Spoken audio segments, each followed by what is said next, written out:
नमस्कार, मैं हूं आशुतोष और आप देख रहे हैं सत्य हिंदी। सत्य हिंदी के विशेष कार्यक्रम श्रवण की खरी खरी में आपका स्वागत है। यह हमारा वो कार्यक्रम है जिसमें देश के जाने माने पत्रकार संपादक श्रवण गर्ग जी अपनी तीखी टिप्पणी करते हैं मौजूदा राजनीतिक माहौल पर, और उनकी तीखी टिप्पणियों से ना तो सत्ता पक्ष बचता है ना विपक्ष, और दोनों ही तिलमिला के रह जाते हैं। आज फिर मुखातिब होंगे श्रवण जी से और एक बेहद महत्वपूर्ण विषय पर जानेंगे उनकी राय। महत्वपूर्ण विषय बहुत ही महत्वपूर्ण इसलिए है क्योंकि देश के अंदर जिस तरीके से सांप्रदायिकता पसरी हुई है उसमें हिंदुत्ववादी संगठनों पर तो जमकर हमले किए जाते हैं। भारतीय जनता पार्टी, प्रधानमंत्री नरेंद्र मोदी की अपनी सरकार और आरएसएस पर भी तीखे हमले किए जाते हैं, और यह कहा जाता है कि दरअसल इस देश के अंदर जो सांप्रदायिकता का जहर है उसके लिए ये लोग या इनकी पार्टियां जिम्मेदार हैं। लेकिन इसका एक दूसरा पहलू भी है। दूसरा पहलू यह है कि अगर देश के अंदर बहुसंख्यक सांप्रदायिकता या हिंदुत्व सांप्रदायिकता है तो फिर अल्पसंख्यक सांप्रदायिकता और मुस्लिम सांप्रदायिकता भी है। और हालांकि जवाहरलाल नेहरू ने इस बारे में बहुत स्पष्ट तौर पर कहा था कि अल्पसंख्यकों की सांप्रदायिकता देश के लिए खतरनाक है, लेकिन उससे ज्यादा खतरनाक सांप्रदायिकता बहुसंख्यकवाद की है। आज नेहरू जी के उस वक्तव्य को किनारे रख देते हैं। आज का जो मसला है वो मसला इस बात को लेकर है, पश्चिम बंगाल में मशहूर पटकथा लेखक गीतकार जावेद अख्तर, गजल लेखक जावेद अख्तर का एक प्रोग्राम होना था, और उस प्रोग्राम को मुस्लिम फंडामेंटलिस्ट, मुस्लिम कट्टरपंथियों के दबाव में अंतिम समय पे उसको कैंसिल कर दिया गया। पश्चिम बंगाल के अंदर ममता बनर्जी की सरकार है। उनके बारे में यह कहा जाता है कि दरअसल वो मुस्लिम वोट बैंक की पॉलिटिक्स करते हैं, ऐसा बीजेपी का गंभीर आरोप है। सवाल इस बात को लेकर यह है कि क्या जावेद अख्तर जैसे लोगों को पश्चिम बंगाल के अंदर अपनी बात कहने या रखने का अधिकार है या नहीं, या फिर उनके जैसे सेकुलर लोगों की जगह पश्चिम बंगाल में नहीं है। और अगर हिंदू सांप्रदायिकता अगर खतरनाक है तो फिर मुस्लिम सांप्रदायिकता को क्यों न जिम्मेदार माना जाए, और क्यों ना यह कहा जाए कि दरअसल इस देश के अंदर जो हिंदुत्ववादी सांप्रदायिकता बढ़ रही है उसकी जड़ में यह मुस्लिमवादी सांप्रदायिकता है या मुस्लिम पॉलिटिक्स है, जो फंडामेंटलिस्ट जिसको काफी हद तक कंट्रोल करने की कोशिश करते हैं। बहुत ही सेंसिटिव टॉपिक है, संवेदनशील विषय है। श्रवण जी से जानेंगे। श्रवण जी, आपकी क्या राय सर?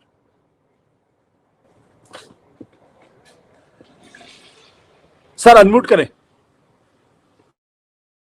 मुद्दा ये नहीं कि लोग जावेद साहब को सुनना चाहते हैं कि नहीं बंगाल में। मुद्दा ये है कि मुस्लिम समाज एक मुस्लिम स्कॉलर को सुनना चाहता है कि नहीं। मतलब जावेद साहब को तो सुनना चाहते हैं, पर मुस्लिम सुनना चाहते हैं कि नहीं, क्यों नहीं सुनना चाहते हैं? मुस्लिम समाज के लोग या मुस्लिम समाज के कट्टरपंथी सेकुलर हिंदुओं को तो सुनना चाहते हैं, पर सेकुलर अपनी ही जमात के सेकुलर लोगों से परहेज है उनको। ये बहुत ही एक बड़ी डिबेट का विषय है कि सेकुलर हिंदुओं को या बहुसंख्यक समाज के सेकुलर लोगों को जब माइनॉरिटी के प्रोटेक्शन के लिए आगे खड़े होते हैं या होते रहेंगे, तब उनको भी क्या सिलेक्टिव होना चाहिए कि उनको केवल सेकुलर मुस्लिमों की हिफाजत करना चाहिए, कट्टरपंथियों की नहीं करना चाहिए। ये बड़ा एक पश्चिम बंगाल के मामले ने एक नई चीज मेरे मन में पैदा की। अब देखिए कि उर्दू अकादमी का एनुअल फंक्शन था कलकत्ता में, कल्चरल इवेंट। आपने कहा उसको कैंसिल कर दिया, नहीं, इसको स्थगित किया गया। तो आयोजकों ने, जो उर्दू अकादमी के आयोजक हैं, उन्होंने उनको आमंत्रित किया था। मतलब उर्दू अकादमी के जो आयोजक हैं वो भी मुस्लिम हैं, और ये आयोजन 31 अगस्त से 3 सितंबर तक कोलकाता के नजरुल मंच पर होना था। हम यहाँ जावेद साहब की जो मौजूदगी है उसका जिक्र एक मुस्लिम स्कॉलर के तौर पे करना चाहते हैं। मतलब वो गीतकार हैं, सब कुछ है, जी। पर वो इस्लाम को समझाने वाले, समझने वाले, और एक ऐसे शख्स जिनको पाकिस्तान में इस तरह की दिक्कत नहीं हुई, ये मैं कहना चाह रहा हूँ कि जब वो पाकिस्तान गए तब वहाँ लोगों ने उनको सुना और उनका बहिष्कार नहीं हुआ, उनका कोई प्रोग्राम कैंसिल नहीं हुआ। तो पाकिस्तान के फंडामेंटलिस्ट जो हैं वो क्या more tolerant, they are more tolerant towards a secular और एथिस्ट मुस्लिम स्कॉलर। अब इसमें बहुत सारे सवाल हैं जो हमारी पूरी बॉडी पॉलिटी को, इस्लाम और हिंदुत्व को डिफाइन करते हैं, हमारे करंट पॉलिटिकल अपैरेटस को भी एक्सपोज करते हैं, हमारी पूरी पॉलिटिक्स को एक्सपोज करते हैं। जो पॉलिटिक्स सत्ता की है उसको एक्सपोज करते हैं। विरोध करने वालों में ममता बनर्जी की सरकार के एक मंत्री सिद्दीकी चौधरी हैं, थे, जो हैं, जो जमीयत उलेमाई हिंद के नेता भी हैं, लीडर हैं। मतलब ममता सरकार में मंत्री भी हैं और जमात के, वो जमात हिंद के नेता भी हैं, मंत्री भी हैं, नेता भी हैं। अब जो जमीयत उलेमा कोलकाता के जो जनरल सेक्रेटरी हैं, उन्होंने पब्लिकली जावेद साहब को शैतान बताया। उन्होंने कहा कि जावेद साहब इसलिए शैतान हैं क्योंकि वो अपने आप को नास्तिक मानते हैं, और भी कई चीजें कही। तो उर्दू अकादमी को उन्होंने एक चिट्ठी लिखी, एक पत्र भेजा गया, उन्होंने नहीं, एक पत्र भेजा गया उर्दू अकादमी को, जिसमें ये कहा गया कि जावेद साहब इस्लाम, मुसलमान और अल्लाह के खिलाफ अनर्गल अलाप करते हैं, बकवास करते हैं, फालतू बातें करते हैं, और उनको लेकर लोग नाराज हैं। अब नाराज लोग मतलब हमको ये मानना चाहिए कि नाराज से जो मतलब है उनका, वो मुस्लिम समाज की नाराजगी से होना चाहिए। और मुस्लिम समाज में भी जो हार्ड कोर मुस्लिम्स हैं, कट्टरपंथी मुस्लिम्स हैं, उनका विरोध होना चाहिए। अब इस खबर ने थोड़ा सा मुझे जो डिस्टर्ब किया, वो कई कारण हैं उसके डिस्टर्बेंस के। वो इसलिए कि बीजेपी का आरोप है ममता बनर्जी पर, आपने भी अपनी भूमिका में कहा है कि ममता जी जो हैं वो माइनॉरिटी अपीजमेंट करती हैं बंगाल में। ऐसा कई मामलों में प्रकट हुआ, आरोप लगे। अभी वक्फ के वक्फ के बिल को के विरोध को लेकर जो हिंसा हुई, उसमें भी जो स्टेट की भूमिका रही, उसको लेकर भी काफी आरोप लगे, हिंदुओं पर काफी अटैक हुए थे। तो सवाल ये आया मन में कि ऐसे मामलों में स्टेट की भूमिका क्या होना चाहिए। आप इसमें जब स्टेट में कह रहा हूं तो ये मान के चलिए कि मैं एक अपोजिशन की स्टेट की बात कर रहा हूं, और दूसरा ये मैं बात कर रहा हूं कि 27 से 30% तक मुस्लिम्स वेस्ट बंगाल में हैं, और इसमें ये भी मान सकते हैं कि हार्डकोर जो है उनकी मेजोरिटी ज्यादा है। अब ये जो वाकया हुआ जावेद साहब का, उसमें जो स्टेट की भूमिका रही कि पोस्टपोन कर दिया उसको, तो क्या हम ये माने कि ममता जी के खिलाफ जो बीजेपी का आरोप है माइनॉरिटी अपीजमेंट का, वो सही है क्या? और क्या बंगाल में रिलीजियस या कम्युनल पोलराइजेशन के कारण क्या, मतलब कारणों में ममता बनर्जी की पार्टी का भी कोई कंट्रीब्यूशन है कि नहीं। अब मुद्दा यह है कि जो बंगाल की सेक्युलर ताकतें हैं, सेक्युलर शक्तियां हैं, देश की ताकतें हैं, उनको ममता बनर्जी का समर्थन क्यों करना चाहिए, ये मुद्दा है। हम जब ममता को समर्थन देते हैं तो हमारे मन में ये होता है कि हम आरएसएस और बीजेपी के हिंदू फंडामेंटलिज्म के खिलाफ ममता को सपोर्ट कर रहे हैं। पर हम जब ममता को देख रहे हैं कि वो मुस्लिम फंडामेंटलिस्ट का समर्थन कर रही हैं, तो फिर जो देश के सेकुलर हैं या आम जनता है, मैं इसमें सभी को मान रहा हूं, मैं हिंदू सेकुलर्स को नहीं मान रहा हूं, उनको क्यों समर्थन करना चाहिए अगर वे कट्टरपंथी धार्मिक समूहों के दबाव में इस तरह से काम करती हैं। मतलब ये कि वो चंडी पाठ भी कर लेती हैं और मदरसों की मदद भी बढ़ चढ़ के करती हैं, मौलवियों के वजीफे भी बढ़ा देती हैं, और कल्चरली भी वो अपीजमेंट करती हैं। अब हम उस सवाल पर बाद में आएंगे कि जहां हिंदू बाहुल्य या बीजेपी की सरकारें हैं, उनमें क्या होता है। पर हम अभी बेसिकली बंगाल पर कंसंट्रेट कर रहे हैं। बंगाल की जो घटना है पश्चिम बंगाल की, उससे कई बातें उजागर होती है जो चौंकाने वाली है। जैसा मैंने कहा, जिन राज्यों में विपक्ष की सरकारें हैं, मैं मतलब विपक्ष की जब मैं सरकारें कह रहा हूं तो मेरे मन में केवल केरल और पश्चिम बंगाल है, जहां माइनॉरिटी कंसंट्रेशन काफी एपरेंट है।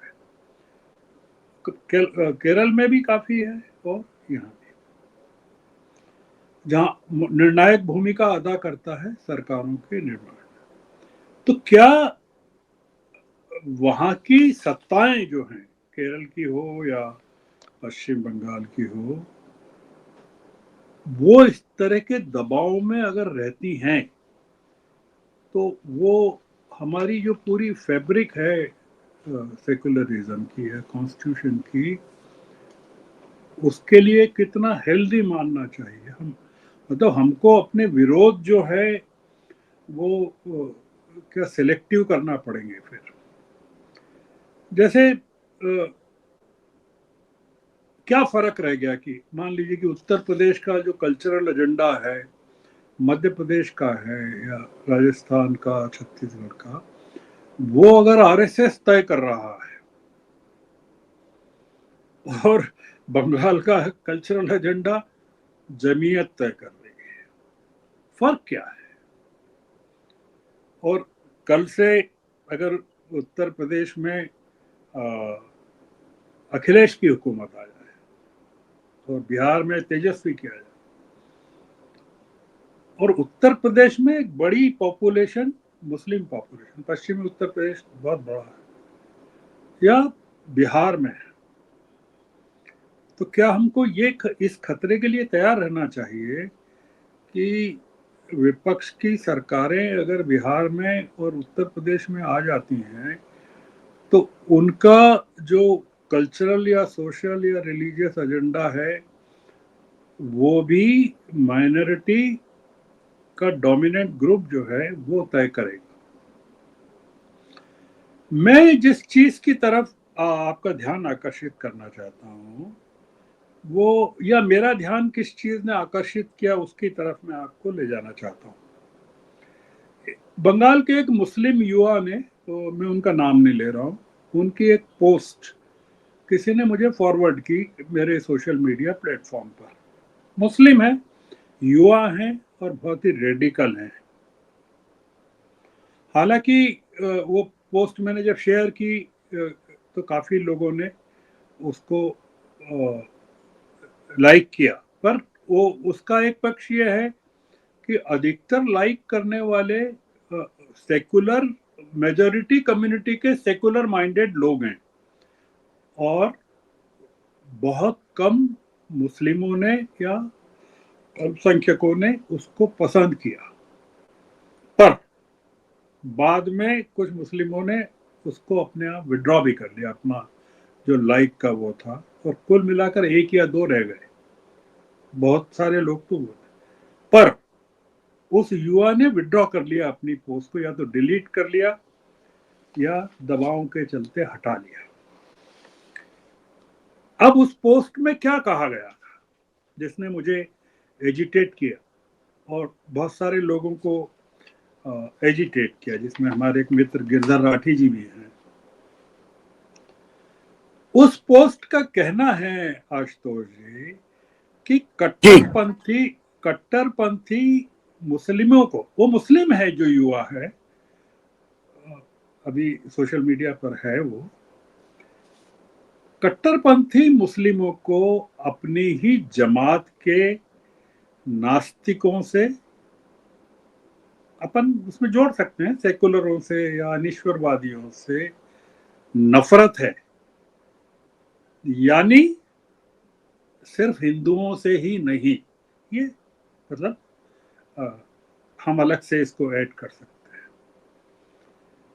अब दूसरा उनका कहना क्या है, वो इंपॉर्टेंट है, सबसे ज्यादा इंपॉर्टेंट ये है कि हिंदुओं की कट्टरता ज्यादातर राजनीतिक है, पर मुस्लिमों की शुद्ध धार्मिक और ज्यादा खतरनाक है।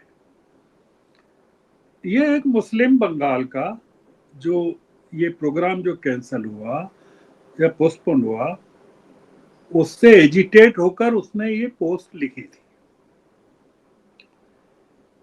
मतलब एक तरह से जब वो कहता है कि हिंदुओं का जो कट्टरवाद है, धार्मिक कट्टरता है, वो पॉलिटिकल है, तो वो एक क्लीन चिट भी दे रहा है एक तरह से हिंदू कट्टरवाद को, कि भाई आप कम खतरनाक हो, ये आपका पॉलिटिकल मामला है। जबकि मैं उस चीज से अभी पूरी तरह सहमत नहीं हूं। मैंने आपको जैसे कहा, मैंने जब उस पोस्ट को अपने सोशल मीडिया प्लेटफॉर्म पर शेयर किया तो कई लोगों ने कमेंट किए, और अल्पसंख्यक तबके के बहुत कम लोगों ने की। शुरू में जिन लोगों ने की, बाद में उन लोगों ने विड्रॉ कर लिया, 1-2 ही आखिर तक बचे। हम जिस कंक्लूजन की ओर जाना चाहते हैं आशुतोष जी, वो 2 हैं। एक तो ये है कि क्या आरएसएस या राइट विंग या दक्षिणपंथी एक्सट्रीमिज्म, उग्रवाद की ताकत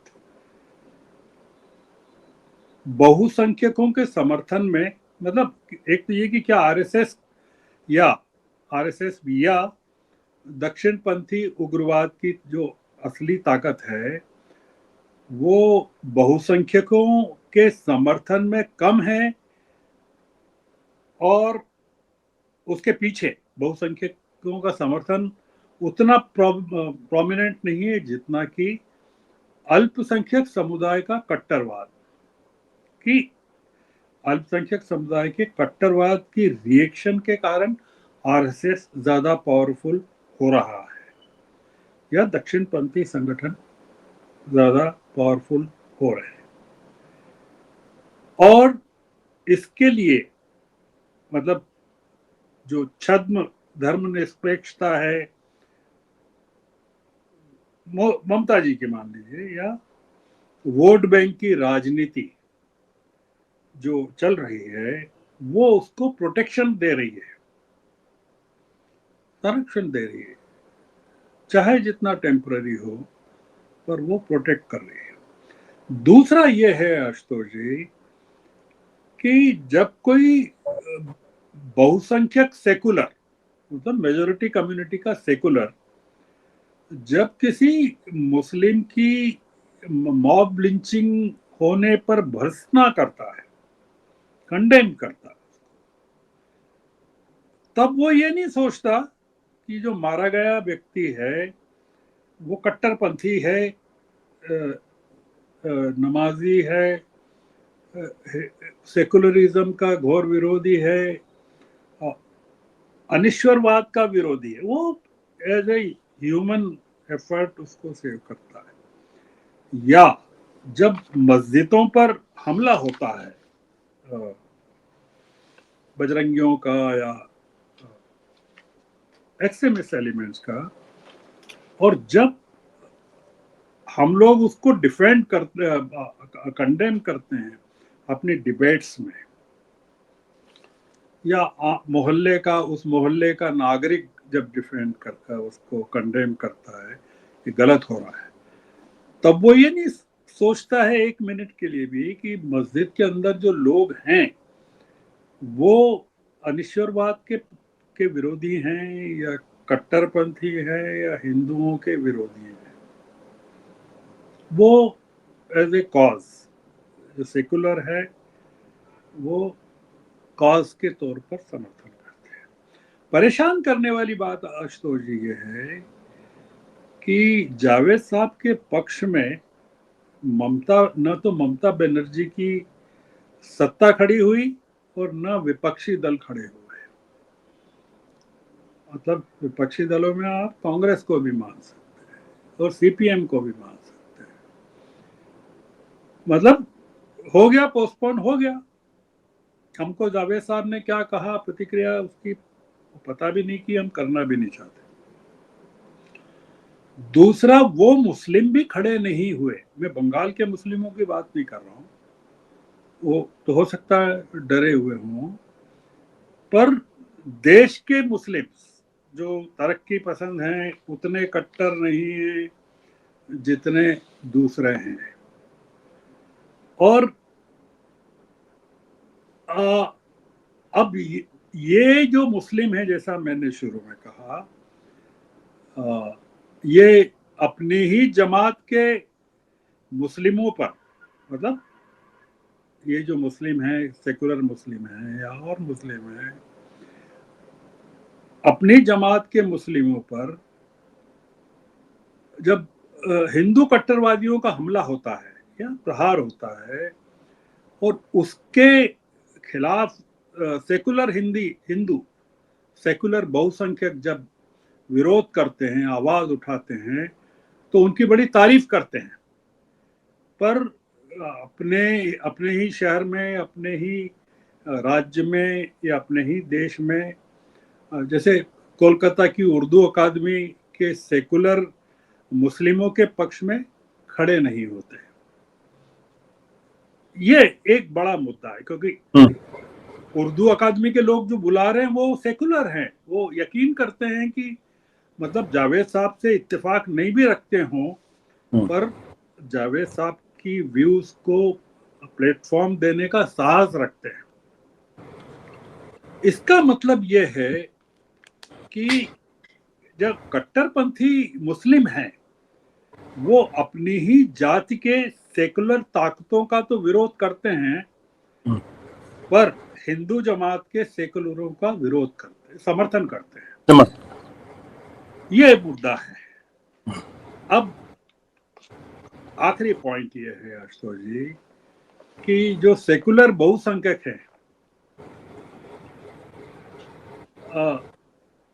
आप हैं, मैं हूं, जब हम अपने ही समुदायों के कट्टरपंथियों के साथ खड़े नहीं होते हैं, तो क्या हमें या उन्हें किसी अन्य संप्रदाय के नागरिकों के खिलाफ होने वाली राज्य की हिंसा या धार्मिक हिंसा या इस तरह के मामलों में भी क्या सिलेक्टिव हो जाना चाहिए?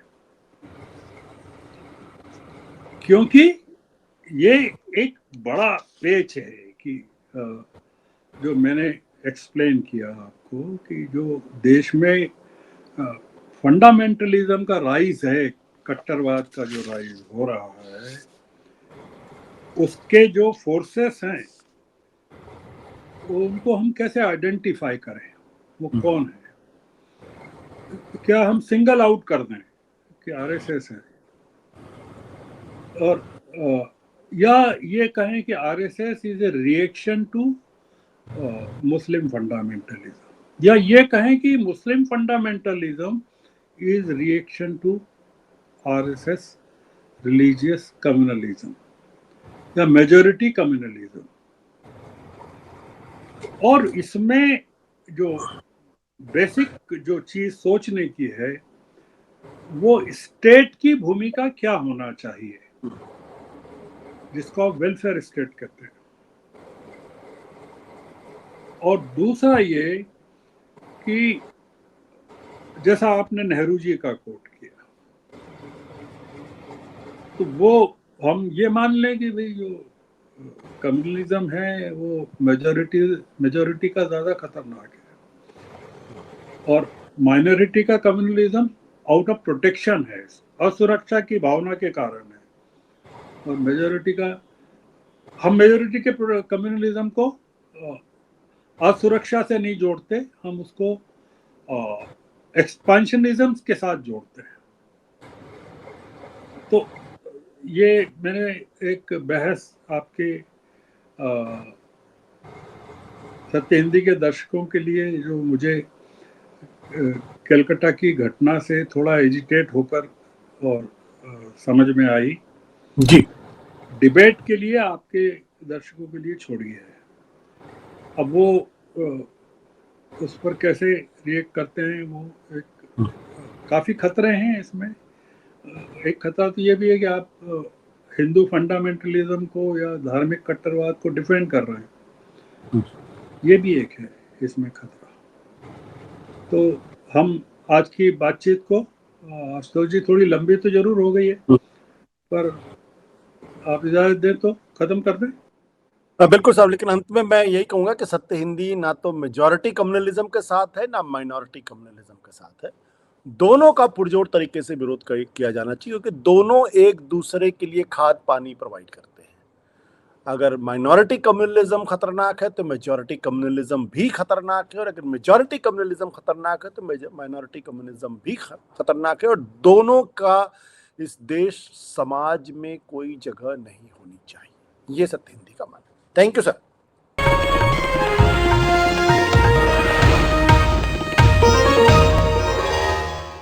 Copyright disclaimer under Section 107 of the Copyright Act 1976. Allowance is made for fair use for purposes such as criticism, comment, news reporting, scholarship, and research. Fair use is a use permitted by copyright statute that might otherwise be infringing.